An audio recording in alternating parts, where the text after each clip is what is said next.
kriza je pokazala ravno to, kako pomembno je, da smo pri hrani, pa še marsikje drugje samooskrbni, se pravi, da nismo odvisni od trgov zunaj naših meja, celo zunaj naših kontinentov. Pri hrani smo se tega v preteklosti vse premalo zavedali, stavili tudi na skupen evropski trg, pozabili pa delno na to domačo lokalno samooskrbo. Zato je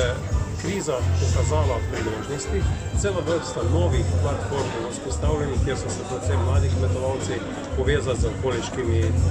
okoliškimi potrošniki. Te zadeve se zelo hitro razvijajo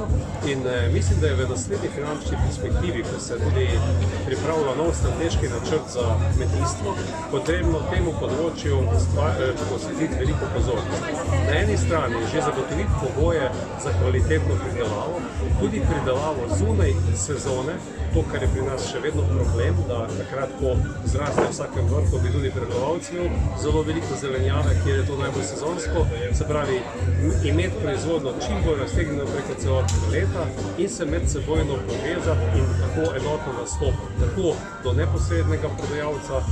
to je platformska oblika zelo primerna, po drugi strani imeti organizirane ponudnike v sklopu javnih naročil, to je zelo velika potrošnika, v vrtcih, v šolah, tudi vzgajamo bodočega potrošnika in zato mislim, da je res na tej strani kmetovalcev potrebno na eni strani dvigniti ta proizvodni potencial, po drugi strani pa predvsem organizacijski, da ne bo